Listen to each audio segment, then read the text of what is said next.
It's James the Explorer Americana here in Charleston, South Carolina, in Charleston Harbor, about to jump on a ferry boat and go check out Fort Sumter. What a beautiful sunrise.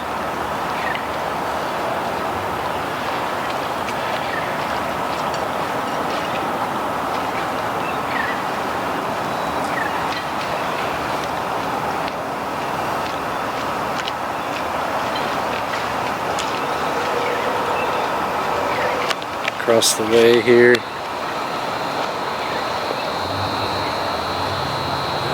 can see the USS Yorktown.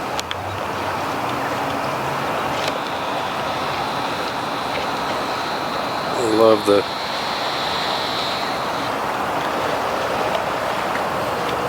loving the sunrise though. Just beautiful.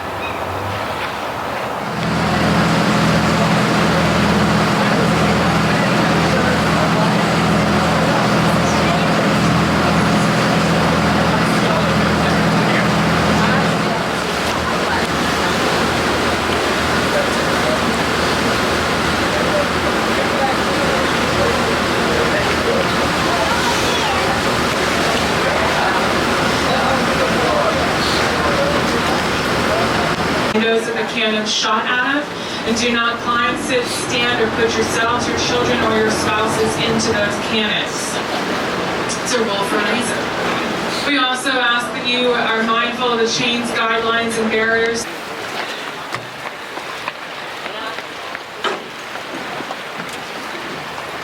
Hi folks, welcome to Fort Sumter. Don't miss the flag. Welcome to Fort Sumter, folks.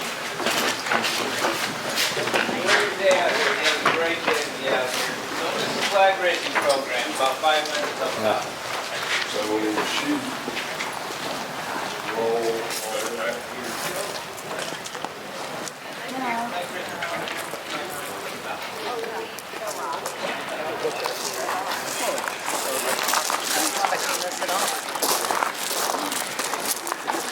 back configuration of the flag that flew here at the start of the Civil War and then flew again 4 years to the day later in a symbolic symbol of United States Army victory.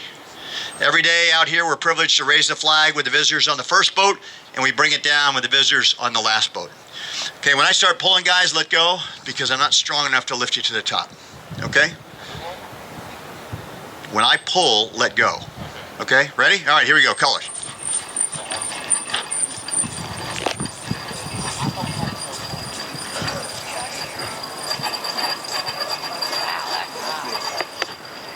All right, give yourselves a hand, guys. And what time does the boat leave? 10:55, roger that. Fort Sumter was named after Thomas Sumter, a Revolutionary War hero. The construction of Fort Sumter began in 1829, and it was built on top of a sandbar using 70,000 tons of granite to create the island.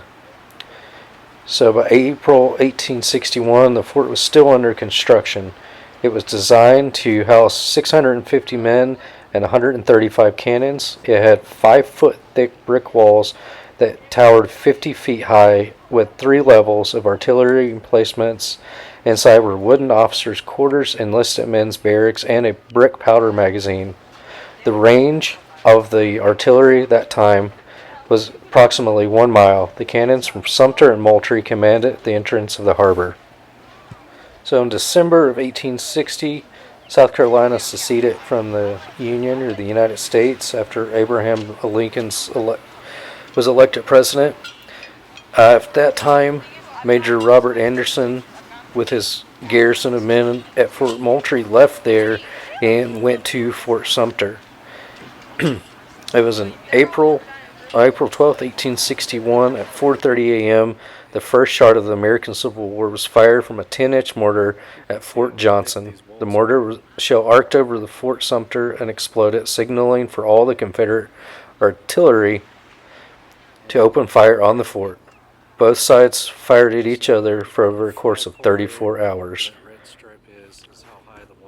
After no hopes of victory, Anderson decided to surrender the Confederates. Fort Sumter, 1861. And Fort Sumter, 1863.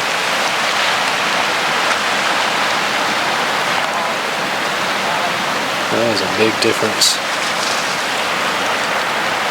That is definitely a big difference.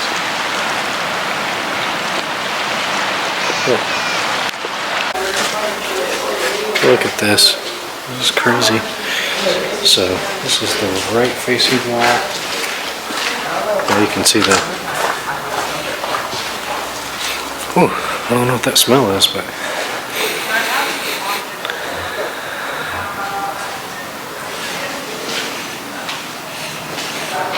It is strong. Still on the right facing wall. Now you can see the damage from the cannon fire. Oh, paint. Nice.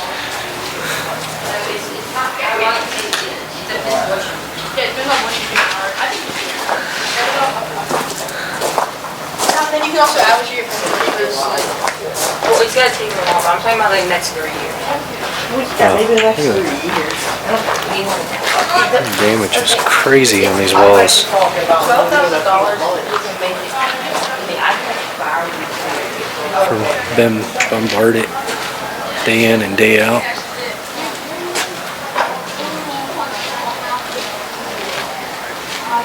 Siege of Fort Sumter.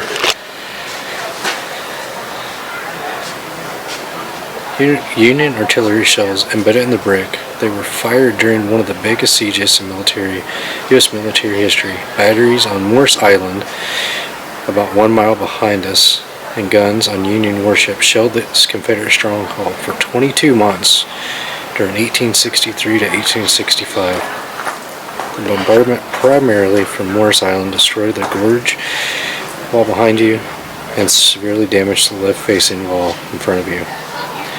The bullet-shaped shells embedded here were fired from powerful rifle cannons. Wow.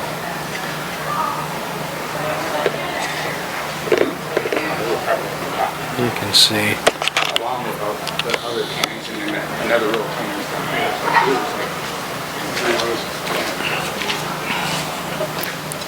Those holes.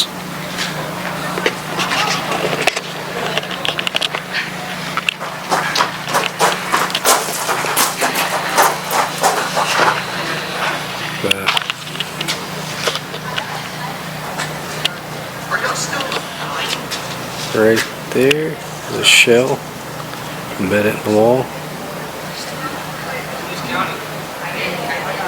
Yes.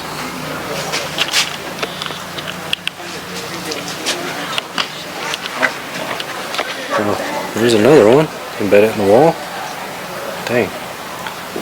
It's crazy.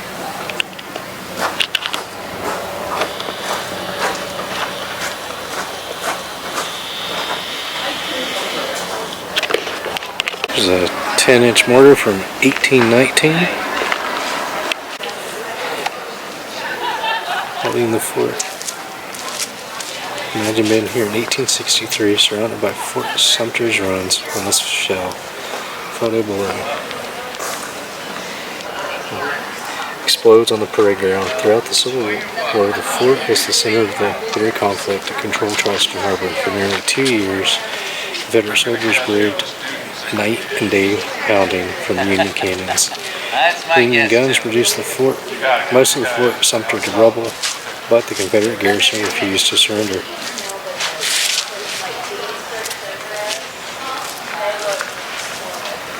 Wow.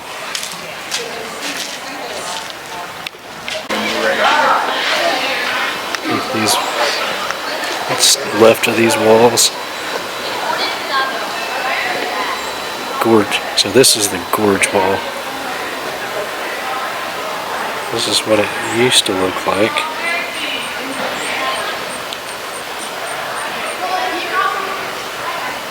This is Fort Sumter's design with its strength toward the sea. The gorge, the lightly armed rear wall, all facing inland, was vulnerable to attack from Morris Island. Early shelling left the gorge wall in ruins. Continued bombardment reduced the gorge to rubble.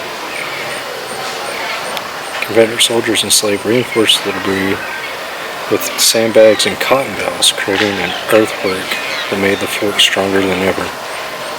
Okay. There it is. That's the gorge wall. There's a list of the names. A memory of the garrison defending Fort Sumter during the bombardment, April 12th to April 14th, 1861. Major Robert Anderson, 1st U.S. Artillery Commanding.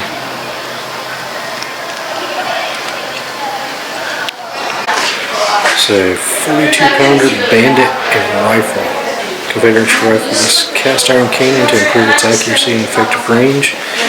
Maximum range is 3 feet and 3 yards. Okay. Huh. No, because we have like 20 minutes.